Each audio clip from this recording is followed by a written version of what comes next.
I don't have...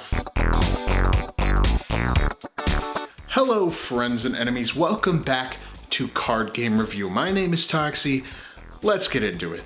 Back in 2009, popular Japanese game Battle Spirits released for Western countries in English. It was discontinued in late 2010. In its time in Western countries, and a little more specifically to me, America, Battle Spirits had a few starter decks release and 5 total booster sets. Much like Duel Masters, when Battle Spirits came into Western countries, it didn't quite stand the test of marketing. And much like Duel Masters, years later, actually as of August of this year, 2022, we have an official confirmation trailer for a re-release of Battle Spirits called Battle Spirits Saga. I figured it'd be a good card game to talk about today because of that. Now, because Battle Spirits is such a weird card game and it did have such a short, year and a half long run, most people don't even know that this card game exists. If you do know that Battle Spirits exists, you're probably a fan of the Japanese card game, most likely. At least, as far as I've seen personally. Battle Spirits is kind of known for having media crossovers like Gundam and Digimon, kind of like what Magic does with Universes Beyond, but not really, because it's been doing it for a while.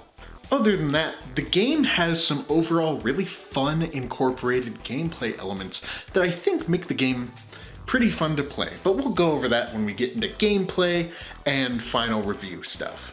Now, I don't have much else to say about Battle Spirits, so we're going to get into the cards in just a second, but I do want to point out, especially if you're a fan of Battle Spirits as of currently, once again, Battle Spirits came out in Western countries in 2009 and only lasted through the end of 2010 or the beginning of 2011. It is... The format that I have here is an old format. And another thing to remember is that the English localization back in 2009 had problems. It was a little messed up at times. So not only is this an older version of the game, but there might be some discrepancies as to how some of the cards work, or what type of cards do exist. And so if you are a fan of Battle Spirits, please forgive me if I mess anything up, because this is the version of the game that I'm working with. That being said, let's go ahead and move on and talk about the cards of the deck. The Battle Spirits deck is made up of a minimum of 40 cards, with a maximum of 3 copies of a card at a time. Now, for the deck size, there is no maximum size, so it's kind of like what Yu-Gi-Oh! Used to be. You've got 3 different types of cards. You've got spirits, you've got nexuses, and you've got spells. These cards can come in a variety of 6 different colors, and each color correlates to a different thing that the card does. I would go over that, but it took a long time when I did the Magic video, and so I'm gonna leave that out. I will link down below a guide video that does talk about the 6 colors though. Now let's take a look at the cards. For both Spirit cards and Nexus cards, there's going to be a couple things we're going to look at. First, we're going to look at the upper left-hand corner of the card where the card cost is. This is the cost of the amount of energy that you need to pay to play that card. Right next to that number is the cost reduction. And in order to calculate cost reduction, we have to talk about the bottom right-hand corner of the card, the gem. The gem represents the color of the card that you have, but it also helps you figure out cost reduction. So based on the reduction amount, the amount of gems that are on the cost reduction area of the card, if you have that amount of gems on your field, you can reduce the cost of the card by that many. The amount of gems that you see in the cost reduction section are the maximum amount that you can reduce the cost of the card by. Next, in the text box of Spirits and Nexuses, you'll see a level area. Next to the level, you'll see a little number, and that's the amount of cores that you need to put on that card in order to make it that level. On spirit cards, under the level, you'll see a level BP, battle power. This is going to be the battle power of your spirit at that level, and you can make it a higher level if you so choose. For Nexus cards, the higher the level of the card, the variance in effect or potency the effect will be affected. On spell cards, the only new thing that we have to take a look at is going to be in the text box. A lot of spell effects are going to take place on your main phase, but if the spell effect says Flash Step on it, that means that it can be done during the Flash Step of the battle phase on either player's turn, which we'll go ahead and take a look at in the gameplay right now. Alright, so here we have the Battle Spirits game mat. Over here we have our core pool, also known as our void, and each player starts the game off with 15 cores. We start the game off with 5 cores in our life area, 4 cores in our reserve, and drawing a hand of 4 cards. At the beginning of the game, we're going to draw 1 card from our deck into our hand. As long as you are not going first, you will also put a core from your core pool into your reserve. During our main phase, we can do a couple things. First, we can play a spirit card if we'd like. In order to play a spirit card, we have to pay its cost by moving a core from our reserve into our trash. Then, we have to at least place the correct amount of cores on the spirit to make it level 1. If we'd like to, we can place more cores to make it a higher level. We can also deploy a Nexus card if we'd like, paying the cost for it as expected. Now, unlike with Spirit cards, we can choose to put cores on our Nexus to make it a level if we'd like to, but we are not required to.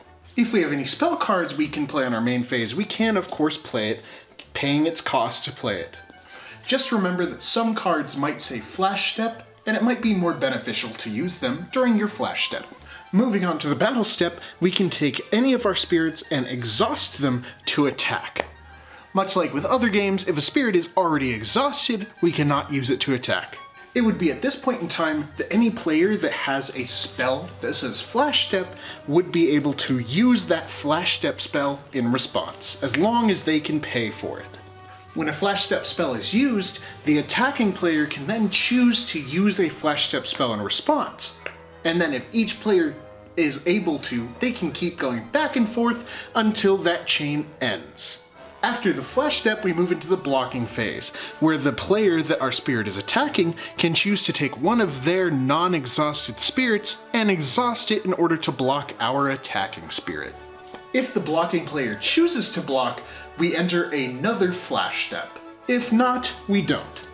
If our opponent chooses not to block, they lose an amount of life equal to the gem amount on the bottom of our spirit, and they take that core from their life and put it into their reserve.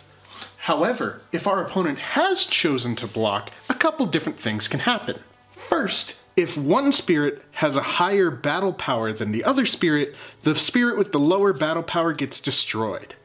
If both spirits have equal battle power, it ends in a draw and both spirits get destroyed. At the end of the battle step, if we have other non-exhausted spirits, we can choose to attack with them as well. You can attack with one spirit each time and start a battle step with one spirit at a time. After the battle phase, we enter the end step, wherein our opponent takes their turn. Once it circles back around to our turn again, since it's not our first turn anymore, we can take a core from our void and put it in our reserve, we draw our card, and then we can go ahead and refresh our spirits. We win when our opponent's life hits 0, or when they no longer have any cards in their deck when they start their turn. And there we have Battle Spirits. Kind of feels like a much more simple version of Magic the Gathering, in my opinion. So now we know how the game plays, but how do I rate this game? How do I feel about this game? And how should you feel about this game? So first off, I do want to say that as far as I know, there is no free Battle Spirits Online simulator. I tried looking for one, it said that there was one, but I couldn't really find it. But Once again, much like other card games that I've talked about here, you can get a Battle Spirits mod for Tabletop Simulator. So if you have Tabletop Simulator and you'd like to try out Battle Spirits, I'd say go ahead and download that. I'll go ahead and put a link to the Steam Workshop in the description below. But how easy are the cards to get? And I mean the English cards, the ones that came out 12 years ago. Well, fairly easy, honestly, more easy than most other discontinued card games that you would expect. The deck that I bought came in a pack of 2 decks, which are 2 of the 3 decks that I've been able to find, and those 2 decks I got for a mixed package of $25. Looking for them, I can only find them individually now, but you should still be able to buy each individual deck, these 2 decks specifically, for about $16 each. There is a launch starter deck for Battle Spirits from the original launch in 2009 for English card game, but it is a little more expensive, ranging around $40 to $50. Now, I've only been able to find 1 booster box of Battle Spirits, but the 1 box that I did find ranged from about $60 to $70. I think it's bumped up to between $80 and $90 now, but still not the most expensive card game box in the world, but still pretty expensive if you aren't planning to buy something like that. Other than that, there's not much I can say about English Battle Spirits. We got discontinued after about a year and a half of having this game in Western civilization. So I can't really say that we over here have much to gain from Battle Spirits. If you do like Battle Spirits, you've probably been playing for years and you've been getting Japanese cards and learning what they do. That's great. But if you are strictly stuck to English and don't want to even try to attempt to get the Japanese cards, you're a little out of luck unless you buy, you know, the things I've already talked about here. That being said, there's not much more that I can say about this card game.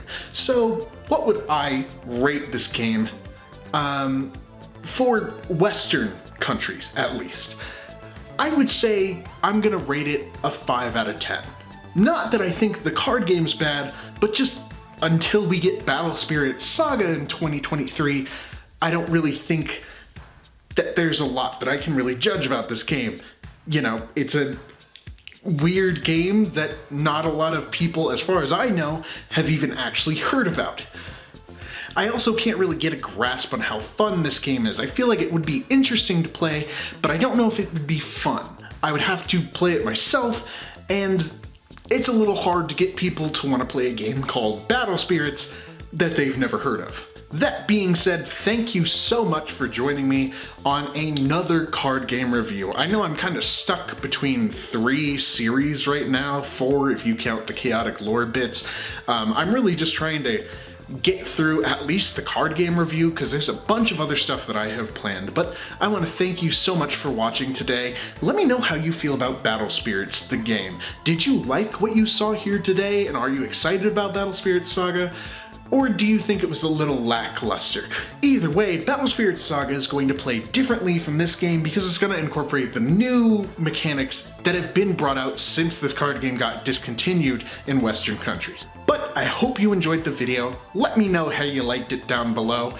Let me know about your Battle Spirits stories if you have any. And until next time, drink your water.